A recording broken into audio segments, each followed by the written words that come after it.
Film की शुरुआत में हमें दुनिया का सबसे बड़ा और मुश्किल शाओलिन स्कूल दिखाया जाता है। शाओलिन यानी जहाँ बच्चों को कुंफू कराटे सिखाए जाते हैं। जहाँ एक लड़का जिसका नाम फैंग था अपने आखिरी मुकाबले के लिए पूरी तरह तैयार था, जिसमें ये तय होगा कि वो स्कूल से पास होकर कुंफू और लड़ने में माहिर है या नहीं। मुकाबले के लिए वो फिर मंदिर जाता है और जो टेस्ट आज होने वाला था वो बहुत ही मुश्किल था, क्योंकि बहुत ही कम लोग इसे पास कर पाए थे। टेस्ट में फैंग को लकड़ियों की कुछ कठपुतलियों से लड़ना था, जिन्हें कुछ बहादुर वॉरियर तारों के जरिए कंट्रोल कर रही थी। पर उसे खुद पर यकीन था कि मैं कैसे भी करके इस टेस्ट को जरूर पास कर लूंगा। अब वो जैसे इशारा करता है कि मैं तैयार हूँ, दाएं बाएं से दो हमले उस पर एक साथ होते हैं, यानी वो कठपुतलियां उसे मारने के लिए तेजी से उसकी तरफ बढ़ती है, पर वो साइड पर हट हट की बड़ी आसानी से बच जाता है। पर तीसरा वार सीधा उसके सीने पर होता है, उसे पीछे हटने का मौका नहीं मिलता इस बार, लेकिन वो फिर अपनी बाजुएं खोलकर जोर से पैर को जमीन पर मारता है, जिसकी ताकत इतनी ज्यादा थी कि उसकी शर्ट फटकर हवा में उड़ जाती है। साथ ही उसका जिस्म गोल्डन होने लगता है, क्योंकि चमक रहा था। ऐसा लग रहा था जैसे उसके जिस्म पर कोई कवर आ रहा हो। अब ये कुंफू की एक टेक्निक कॉपर स्किन थी, जिसमें फैंग काफी माहिर था। वो कूद कर वहाँ आता है और बहुत सारी एक के बाद एक मुक्के मारकर सभी कठपुतलियों को तोड़ देता है। वो सारी नीचे बिखर गई थी। अभी वो ये सोच ही रहा था कि सब खत्म हो गया है, अचानक की सारी कठपुतलियों के टुकड़े एक साथ जुड़ जाते हैं और अब वो एक काफी बड़ी कठपुतली बन गई थी, जिसके आगे फैंग छोटा सा लग रहा था। उसे देख फैंग को समझ लग जाती है कि इसे पहले की तरह हराया नहीं जा सकता। मैं जितनी भी ताकत लगाऊंगा कुछ नहीं होगा। इसीलिए वो चलकर उस कठपुतली पर से कूद कर उन सभी तारों को पकड़ लेता है, जिससे वॉरियर्स उसे कंट्रोल कर रहे थे। ऐसा होते ही सारे वॉरियर्स नीचे गिर जाते हैं और उनकी तारों की पकड़ जैसी खत्म होती है, कठपुतली टूटकर कई टुकड़ों में बिखर जाती है। और यहाँ फैंग इस टेस्ट को जीतकर जबरदस्त कुंफू का माहिर बनकर निकलता है। इसके बाद हम एक ऑफिसर को देखते हैं जो बहुत बड़ा बेईमान था, क्योंकि उसने गवर्नमेंट के खजाने से बहुत सारे पैसे अपने मकसद के लिए चोरी किए थे। इतने सारे पैसे आज तक की सबसे बड़ी चोरी थी, पर वो ये नहीं चाहता था कि किसी को भी इस बारे में पता चले, तो इसीलिए उसने अपने एक साथी को मरवा दिया, क्योंकि वो भी इस चोरी में साथ था। और अब ऑफिसर को उस कागज की तलाश थी जिसमें इस चोरी की सारी जानकारी थी, जिसे ऑफिसर की साथी ने बनाया था और अब कहीं उसे छुपा कर रखा हुआ था।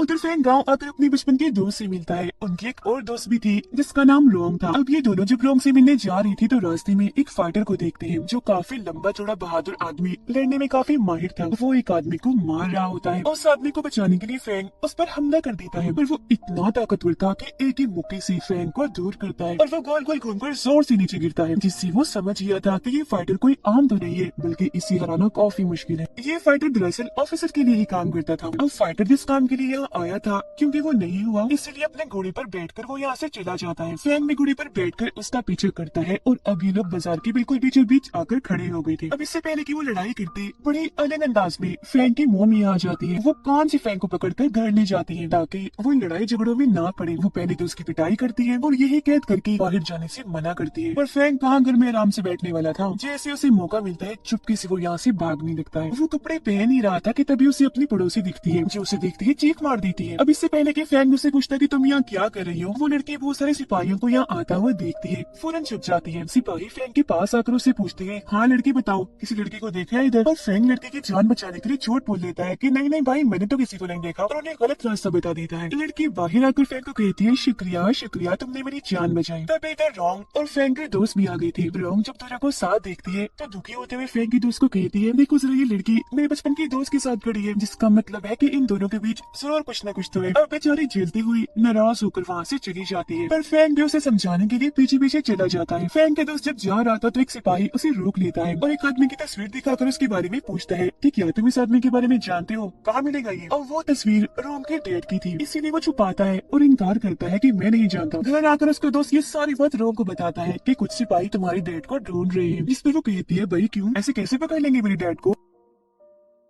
जैसे उसका दोस्त यहाँ से जाता है, रोम एक बॉक्स निकालती है जिसके अंदर वही कागज था जिसमें चोरी की जानकारी थी और ऑफिसर को जिसकी तलाश थी। तो यहाँ हमें पता चलता है कि रोम के डैडी असल में इस कागज की रखवाली थी और अब वो इकलौते इंसान है जो इस कागज के जरिए ऑफिसर को सजा दिलवा सकते हैं। यही वजह है कि सिपाही उन्हें ढूंढ रहे थे। अगले दिन फैंग रोम के घर आती है, जहाँ इन्हें फैंग का दोस्त बताता है कि रोम तो घर में है ही नहीं, वो गायब है और मेरा ख्याल है उसे बिजनेसमैन ने अगवा कर लिया है, क्योंकि कैनस के लोग रोम के डैड को ढूंढ रहे थे। ये जानने के बाद फैंग फौरन बिजनेसमैन को को ढूंढने के लिए निकल पड़ता है जो शहर में लोगों से लड़ रहा था। फेंग वहाँ वॉरियर की स्टाइल में आकर बिजनेसमैन से पूछता है, बताओ मेरे दोस्त रॉन्ग कहाँ है? जिस पर वो जवाब देता है, भला मुझे क्या पता तुम्हारी दोस्त का, अपने दोस्त को संभाल के रखना था ना पहले। इसी बात की वजह से दोनों के बीच लड़ाई शुरू हो गई थी, पर फेंग ने अपने कुंफू स्टाइल में बड़ी आराम से उसे मार मार के हरा दिया। पर फेंग को हैरत तब होती है जब बिजनेसमैन हंसकर अपनी हार कबूल करता है, कहता है, अच्छा बस बस लड़के, मैं हार मान गया हूँ तुमसे और अब तुम ही मेरे दामाद बनोगे, क्योंकि मैं अपनी बेटी के लिए रिश्ता ढूंढ रहा था और मेरी शर्त थी कि मैं उसी लड़के से अपनी बेटी की शादी करूंगा जो मुझे लड़ाई में हरा देगा, और आज वो काम तुमने कर दिया। इस बात से बिजनेसमैन खुश था और सारे लोग उसे मुबारकबाद देने लगते हैं। उसकी ये बातें सुनकर फेंग को समझ लग जाती है कि ये सच में रोंग के बारे में कुछ नहीं जानता, लेकिन अगर मैं कुछ देर और यहाँ रुका तो ये जबरदस्ती अपनी बेटी की शादी मुझसे करवा देगा, तो वो जल्दी से यहाँ से भाग जाता है। फेंग जब घर पहुँचता है तो वहाँ रोंग वापिस आ गई थी, जो कहती है कि मैं तो कभी अगवा हुई ही नहीं थी, बल्कि अपनी मर्जी से गई थी, और अब तुम दोनों कोई ड्रामे नहीं करोगे, मुझे तुम्हारी कोई बात नहीं सुननी, मैं जानती हूँ कि सचमुच तुम्हारा चक्कर है। अब इनकी ऐसे गुजर रही थी, कभी कोई नाराज तो कभी कोई। घर वापस जाते वक्त बिजनेसमैन की आदमी फेंग और पड़ोसी लड़की को घेर लेते हैं। बिजनेसमैन आकर लड़की से पूछता है कि मेरी बेटी इतने दिन से कहाँ गायब थी, जो सुनकर फेंग को पता चलता है कि असल में ये पड़ोसी बिजनेसमैन की बेटी है और इसके लिए वो रिश्ता ढूंढ रहा था। अब वो यहाँ ये सच भी बता देता है कि मेरे आदमी रोंग के डैड को इसलिए ढूंढ रहे थे क्योंकि ऑफिसर ने ऐसा करने को कहा था, क्योंकि बिजनेसमैन ऑफिसर का आदमी था। ये सुनकर फेंग को एहसास होता है कि जरूर रोंग की जान को खतरा है, तो फौरन उसे बचाने के लिए निकल जाता है, पर काफी देर हो गई थी क्योंकि पहले ही रोंग और उसके डैड को ढूंढकर पकड़ लिया था। ऑफिसर का सिपाही रोंग के डैड से वो कागज मांगता है, पर जब वो देने से इनकार करती है तो सिपाही कहता है कि अगर तुमने ना दिया तो मैं तुम्हारी बेटी को मार दूंगा, लेकिन फिर भी उसके डैड हार नहीं मानती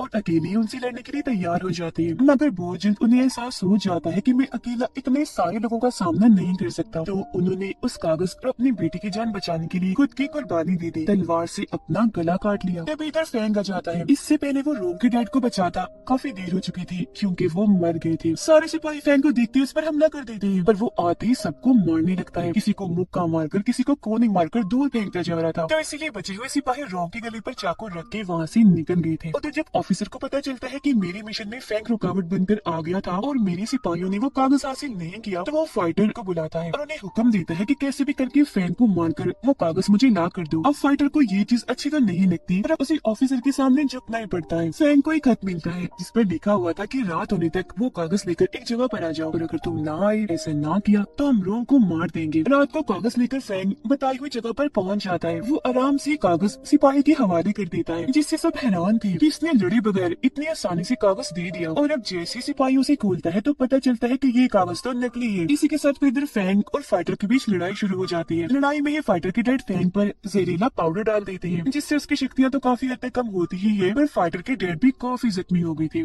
फाइटर का ध्यान अपने जख्मी बाप पर था, तो उन्हें वो यहाँ से ले जाता है। और अब जैसे ही सिपाही खुद फेंग को मारने के लिए आगे बढ़ता है तो तभी इधर उसकी मोम और बिजनेसमैन आकर उसे बचा लेते हैं। घर लाकर फेंग को जड़ी बूटियों वाली पानी से नहलाया जाता है ताकि जहर का असर खत्म हो जाए। सिपाही फाइटर और उसके डैड को कहता है कि मैं तुम्हें जान बचाने के लिए आखिरी मौका देता हूँ, जाओ और जाके फेंग को मार दो, वो कागज लेकर आओ वरना हम तुम्हें मार देंगे। अब कोई रास्ता ना होने पर फाइटर अपने डैड को वही छोड़कर फेंग को मारने के लिए निकल जाता है। फेंग बिल्कुल ठीक हो गया था और अब वो उस पत्ते को देखने लगता है जो रोंग ने उसे दिया था। वो जैसे बटन को दबाता है, पतला खुल जाता है और उसमें से वो कागज निकलता है, जिससे ये लोग समझ जाते हैं कि ये कागज देकर हम रोंग को बचा देंगे। पर मुसीबत, ऐसी ऑफिसर को सजा नहीं मिल पाएगी। फेंग को फिर फाइटर का खत मिलता है, इसीलिए वो फौरन यहाँ से निकल जाता है। जब ये एक दूसरे के आमने सामने आते हैं तो इनकी लड़ाई होने लगती है। फाइटर को सिपाही से धमकी मिली थी, इसीलिए वो खूब ताकत लगाकर फेंग से लड़ता है, पर उसे हरा नहीं पाता। लेकिन फेंग भी उसे यहाँ मारता नहीं, जिंदा छोड़ देता है। घर आकर फाइटर देखता है कि मेरी डैड मर गई है, तो वो काफी दुखी होकर रोने लगता है। उधर फेंग का दोस्त ऑफिसर के घर के बाहर पहुँचता है और कहता है कि मेरी दोस्त रोंग को छोड़ दो, बदले में मैं तुम्हें वो कागज दे देता हूँ। उसकी इस बात पर जख्मी रोंग को लाया जाता है। उसके चेहरे और कपड़ों पर खून लगा हुआ था, जिससे साबित होता है कि उस पर काफी जुल्म किया गया है। उसका दोस्त अब जैसे कागज देता है कि बीच में फेंग आकर टांग मार देता है और ये सब होने से रोक लेता है। तभी इधर फेंग की मोम और बिजनेसमैन भी आ गए थे और ये सारे लोग एक होकर ऑफिसर के साथियों से लड़ने के लिए तैयार थे। और अब आखिरकार ऑफिसर के यहाँ आते ही उसकी फेंग से लड़ाई होने लगती है। ऑफिसर कुंफू के सबसे खतरनाक लेवल का माहिर था और आज पहली बार फेंग को ये एहसास होता है कि मेरी टक्कर बहुत ही ताकतवर आदमी से हुई है। वो एक जोरदार मुक्का जैसे फेंग को मारता है। उसका इतना मजबूत कॉपर स्किन भी टिक नहीं पाता, टूट जाता है। फैंग जख्मी हो गया था, उसके मुंह से खून आने लगता है। उसे कमजोर पाकर ऑफिसर जेसी तलवार का टुकड़ा उसकी तरफ फेंकता है कि तभी सामने रोंग आ जाती है, जिससे तलवार का टुकड़ा उसके दिल के आर पार हो जाता है। बेचारी बच नहीं पाई, फैंग को बचाते बचाते खुद मारी जाती है। ये देखकर फैंग के दोस्त को बहुत गुस्सा आता है और अब जेसी वो ऑफिसर को मारने के लिए जाता है कि तभी ऑफिसर उसे भी जोरदार मुक्का मारकर दौड़ फेंक देता है। उस बेचारे की भी मौत हो जाती है। फैंग की मोम और बिजनेसमैन को भी बंदी बना लिया जाता है और तभी इधर फाइटर आकर ऑफिसर को मारने लगता है, क्योंकि उसकी वजह से ही फाइटर के डैड की मौत हुई थी। यहाँ बिजनेसमैन उसे समझाते हैं कि जल्दी से कागज लेकर यहाँ से भाग जाओ, तब वो ना चाहते हुए भी कागज लेकर वहाँ से भाग जाता है। फाइटर बड़ी बहादुरी से ऑफिसर से लड़ता है पर उसके हाथों से ही मारा जाता है। अगले दिन ऑफिसर ने फैंग की मोम और बिजनेसमैन पर इल्जाम लगाकर उन्हें फांसी देने का फैसला किया। जहाँ उन दोनों की फांसी देखने के लिए